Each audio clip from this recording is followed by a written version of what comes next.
ஆதி என்னும் பராபரையே, அன்பான மனோன்மணியே, ஜோதி எனும் பஞ்சகத்தாலே, சொற்பெரிய கரிமுகனே, தீர்த்து நீக்கும் கந்தவளே, திருத்துகின்ற குருநாதர்களே, 18 சித்தர்களே, பண்பான பரமசிவமே, ஓதியே ஜோதிடங்கள் உரைப்பதற்கு நாத விந்து வடிவாக நல்ல துணை ஆவீரே.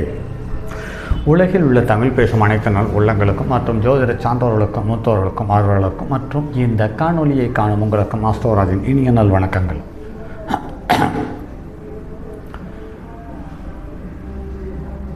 ஜோதிடம், ஆன்மீகம், வாழ்வியல், மருத்துவம் என்ற 4 தலைப்புகளில் தொடர் காணொலிகளாக கொடுத்து வருகிறோம். அந்த வரிசையில் இன்று தாந்திரீகம் சார்ந்த, தாவரம் சார்ந்த வாழ்வியலில் இதுவும் ஒரு பதிவு. இன்று மருதம் மரமும் அதனுடைய இடிதாங்கும் சக்தியும் சார்ந்த விஷயத்தை இந்த காணொலியில் பார்ப்போம். இறைவனால் படைக்கப்பட்ட பஞ்சபூதங்களின் தத்துவத்தில் நிலத்தில் உருவான 5 வகையான பூமியில் இன்று குறிஞ்சி, முல்லை, மருதம், நெய்தல், பாலை. இன்று ஒவ்வொரு நிலத்திற்கும் ஒரு தனித்தன்மை உண்டு. இங்கு வசிப்பவர்களுடைய மனநிலை அந்த மண்ணின் நிலையை சார்ந்து தான் இருக்கிறது என்பது நடைமுறைகள் நிறைய இடத்தில் கவனித்திருக்கிறோம். இதைத்தான் கிராமத்தில் மண்வாகு அல்லது மண்ணின் குணம் என்று சொல்லுவார்கள். தற்காலத்தில் விண்ணுயர்ந்த பெரிய கட்டடங்கள், கோபுரங்கள் இடி மின்னல்களால் தாக்காமல் இருப்பதற்கு, அழிவிலிருந்து தப்பித்துக் கொள்வதற்கு ஒரு நீண்ட கம்பியை கட்டடத்தில் பொருத்தி அதை உச்சியிலிருந்து நிலம் வட்டம் வரை கொண்டு சென்று நிலத்தில் பதித்து விடுவார்கள். இப்படி இதற்கு இடிதாங்கி என்று பெயர். இதில் அதிகமாக செம்பு மற்றும் காப்பர் கம்பிகளில் பயன்படுத்துகிறார்கள். இது நடைமுறையில் நிறைய கட்டடங்களினுடைய ஆயுளை அதிகப்படுத்துவதற்கு சாலச்சிறந்த அமைப்பாக அமைகிறது. இந்த கண்டுபிடிப்பு மனித மூளையினுடைய வளர்ச்சிக்கு ஒரு மிகச்சிறந்த எடுத்துக்காட்டாகும். ஆனால் முற்காலத்தில் இதற்கு பெரிய ஆலய கோபுர கலசத்தில் வரகு அரிசியை செப்பு கலசத்தில் இட்டு கருங்காலி கட்டையால் அடைத்து கோபுர கும்ப கலசமாக நிலை நிறுத்தியிருக்கிறார்கள். ஆனால் கோபுரத்திற்கு இடி மின்னல்களால் எந்தவித சேதமும் இல்லாமல் உள்ளாகாமல் இருந்தது. இதை நாம் நடைமுறை அனுபவத்தில் பார்க்கிறோம். நம் முன்னோர்கள் மிகவும் புத்திசாலிகள், தீர்க்கதரிசிகள் ஆவார்கள். மேலும் ஆற்றங்கரை ஓரத்திலும் கண்மாய்க்கரை ஓரத்திலும் நீரூற்று இருக்கும் இடங்களிலும் கோவில்களை அமைத்து அதை வழிவிட்டு வரக்கூடிய ஒரு சூழலை உருவாக்கி விட்டு சென்றிருக்கிறார்கள். தெய்வ வழிபாடுகளே ஒரு காலத்தில் அதிகமாக இருந்தது. அந்த காலத்தில் அதிகம் இருந்து வந்தது. பிறகு ஆன்மீக வளர்ச்சியின் காரணமாக பெரும் கோயில்களை கட்டினார்கள், கோபுரங்களை எழுப்பினார்கள், கொடிமரத்தையும் நட்டார்கள். ஆனால் முற்காலத்தில் கோபுரமும் கிடையாது, கொடிமரமும் கிடையாது என்பதை நினைவில் கொள்ள வேண்டும். பெரும் கோவில்களில் அருகே தள விருட்சமாக சில மரங்களை நட்டனர். அதில் முதன்மையானது மருத மரமும் ஒன்றாகும். மருத மரம் சிறு வெண்பூக்களை பூக்கும் வெண்மருது சங்ககால மரமாகும். திருவிடை மருதூரில் இருக்கின்ற மகாலிங்கம் கோவிலில் தளவிருட்சம் மருத மரமாகும். இம்மரத்தின் சிறப்பினை தேவாரத்திலும் காணலாம். PL சுவாமி அவர்களின் சங்க இலக்கியத்தில் செடிகொடி விளக்கம் பற்றி தெளிவாக எழுதியுள்ளார். மருத மரம் பற்றி மேலும் சில தகவலை பார்ப்போம் நண்பர்களே. ஸ்ரீமத் பாகவத்தில் கந்தர்வர்களை கண்ணபிரான் மருத மரமாக மாற்றினார் என்ற ஒரு கருத்தும் உண்டு.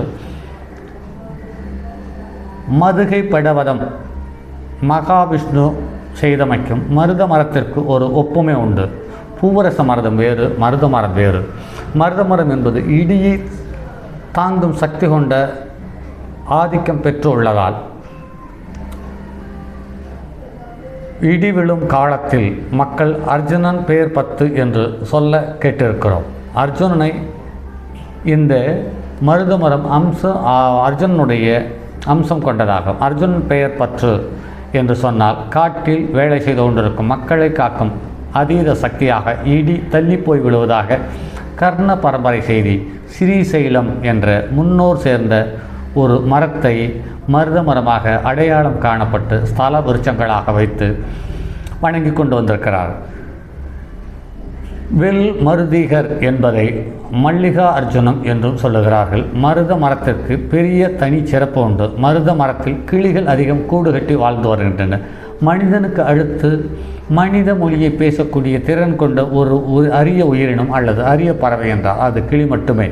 மதுரை மீனாட்சி அம்மன் கோவிலில்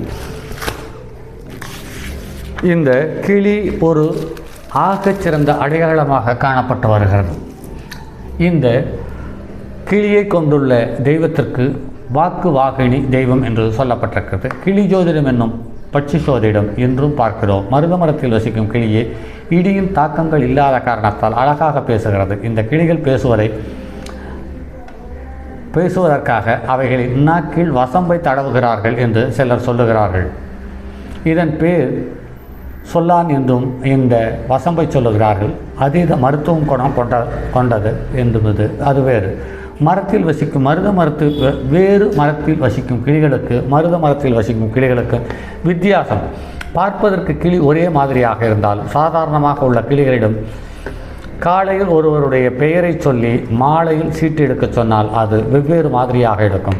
ஆனால் மருத மரத்தில் உள்ள கிளியை எடுத்து ஜோசியத்திற்கு பயன்படுத்தி வரும் பொழுது அது காலையில் எடுக்கும் அதே சீட்டைத்தான் மாலையிலேயும் எடுக்கிறது என்று அறிவுத்திறனை அடையாளம் காட்டுவதாக சொல்லப்பட்டிருக்கிறது.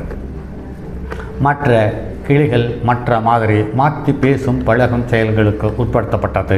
அந்த வகையில் அது ஏற்ற இறக்கங்களை காணுகிறது. மருத மரத்தில் உள்ள கிளிகள் மட்டும் எந்த விதத்திலேயும் தன்னுடைய எண்ணங்களை மாற்றிக்கொள்ளாமல் இருப்பதை நடைமுறையில் பார்த்திருக்கிறோம். மொத்தமாக சொல்லும் பொழுது ஒரு 5 உயிர்களுக்கு மட்டும் பிள்ளை என்று பெயர் சூட்டி வளர்த்திருக்கிறார்கள். அது 1 கிளிப்பிள்ளை, 2 கீரிப்பிள்ளை, 3 அணில் பிள்ளை, 4வது தென்னம்பிள்ளை, 5வது மாப்பிள்ளை என்று சொல்லி வைத்திருக்கிறார்கள். இது பஞ்சபட்சி சாஸ்திரத்தில் கூட ஒரு மரத்தின் கிளியை பற்றி சொல்லவில்லை. ஊன், நடை, அரசு, தொழில், சாவு, விதி, மதி, கதி, பதி, சதி இந்த 5லும் எவற்றிலும் வாக்கு வாகினியான கிளியை பற்றி அடையாளப்படுத்தப்படாமல் ஜோதிடத்தினுடைய துரதிர்ஷ்டம் என்று சொல்லப்படுகிறது. ஆனால் ஜோதிடக்கலை பல அறியாத தகவலை இந்த கிளி ஜோதிடம் மூலம் மிக தெளிவாக சொல்லப்பட்டிருக்கிறது. காட்டில் ஒரு மருதமரம் பற்றி எரிந்து சாம்பல் கிடைத்தால் அதை பாம்பு சுரைக்காய் என்ற நீளமான சுரைக்காயினுடைய குடுவையில் வைத்து அதை பயன்படுத்தி வந்தால் பில்லி, சூன்யம், மை, மாந்திரிகம், ஏவல் செய்பவர்களை எதிர்த்து முறியடிப்பதற்கு இந்த விபூதியை பயன்படுத்தி வந்திருக்கிறார்கள். இந்த விபூதிக்கு எதிரிகளை அளிக்கும் சக்தியும் தன்மையும் அதிகம். இந்த விபூதி பஸ்பத்தை ஆட்டுப்பாலில் கலந்து சாப்பிட்டால் மனித உடலில் ஏற்படுகின்றன தேவையற்ற அதிர்வுகள் போய் பேய் பிசாசுகளுடைய தொல்லைகள் உடனடியாக அகலும். வீட்டினுடைய வாசல் நிலைப்படியில் இதை கட்டி வைத்தால் கண் திருஷ்டிகள் விலகும். எனவே முற்காலத்தில் கோவில்களை காக்கவும் மனித ஜீவராசிகளினுடைய நலத்துக்காகவும் இந்த மருத மரத்தினை அதிகமாக பயன்படுத்தியிருக்கிறார்கள் நண்பர்களே. மற்றும் இது மட்டும் இல்லாமல் மற்றும் ஒரு காணொளியில் மற்றும் ஒரு அதீத சக்தி கொண்ட மரத்தின் அல்லது தாவரத்தினுடைய பலனை பற்றி பார்ப்போம். அதுவரை உங்களிடமிருந்து விடைபெறுவது உங்கள் அன்பு நண்பன் எம் ராஜரத்தினம். தங்கமான் மழுவோடேந்தி தன்மதி தலையில் கொண்டோன் மங்கையர் பதிக்கச் சொன்ன மாமொழி ஜோதிடத்தை இங்கு யாம் உரைப்பதற்கோர் இமை என்னும் பிள்ளை வராமல் காக்க செங்கன் மால்மருகன் யானைச்சரன் பதம் காப்பதாமே.